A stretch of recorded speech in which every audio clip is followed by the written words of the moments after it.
محترم قدرمندو السلام علیکم. زه یم ستاسو کوربه فواد رودباري د نوي پروګرام سره ستاسو په درانه خدمت کې حاضر یم.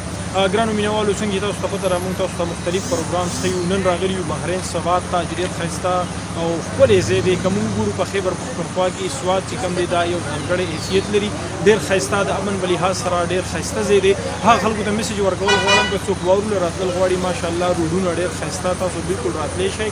او بل که موږ وګورو نو غرونه ماشاءالله په هر ځای کې ډېرې ښایسته واورې درګېږي، یو ښایسته ماحول دی. که موږ وګورو د قدرت دا نظاره ډېر خوند کوي. هغه خلکو ته میسج ورکول غواړم چې کوم راتلل غواړي بالکل تاسو راشئ او د سوات ویزټ وکړئ، خاص کر بحرین په بحرین کې اوس موږ یو دلته زموږ سره څه ملګري راغلي دي، د هغوی سره موږ خبرې کوو. زموږ سره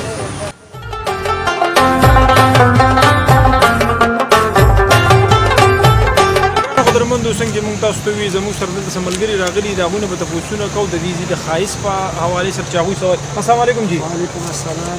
څه وایي جی نن تاسو راغلی دلته سم فیل کړه، مطلب امن شته او که نه د امن په حوالې سره یو میسج ورکوي جی. اول خو فواد بھائی ستاسو ډېره مهرباني، ډېره مننه چې موږ هم د خبرو کولو موقع راکړه.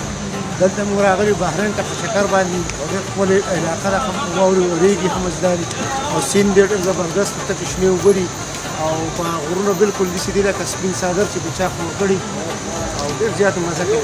هغه خلکو ته څه میسج ورکول غواړئ چې څوک دلته راتله غواړي؟ زیاتره خلک وایي روډونه خرابګیره شته، هغه خلکو ته څه میسج ورکوئ؟ زما ټولو ورونو بایګانو ته او د وطن ټولو مسلمانانو ته دا خواست دی چې دلته راشئ او ډېر ښکلی موسم دی، ډېر مزې دي. بله دا چې د روډ خو سره تکلیف نشته، روډ خو آزاد دی، نه واورې پرې هم نشته، واورې کې بېګا سیټ کړي دي، روډ خاص آزاد دی، موږ ته خو څه مشکلات رانغله. مهرباني دلته زموږ سره یو بل ورور ولاړ دی، د هغه نه هم تپوس کوو چې هغوی څه وایي. السلام علیکم جی. وعلیکم السلام. جی کوم ځای کې نه او نوم هم څه دی جی؟ زمانه سردار بادشاه نوم دی، د بټکي اوسېدونکی یو. ښه جي دا راته ووایئ نن خو ماشاءالله تاسو راغلي یې د ملګرو سره چکر راوالی دی، هغه خلکو ته څه میسج ورکول غواړئ چې دلته راتلل غواړي؟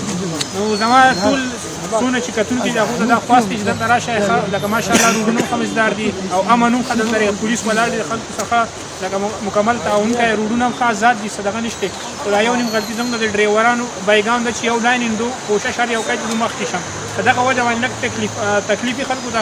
زما هغو ته دا ریکویسټ کوي کم چې د هغې چې تاسو خیر په یو لاین کې اوسئ، نو انشاءالله چې دا ټریپ یکپنۍ دا زموږ د خپل لاسه راځي. دغه تاسو وګورئ دا هر یو لاین دا ډریور کوشش کوي چې زه مخکې شوي، زه مخکې شوي، نور دلته مکمل الحمد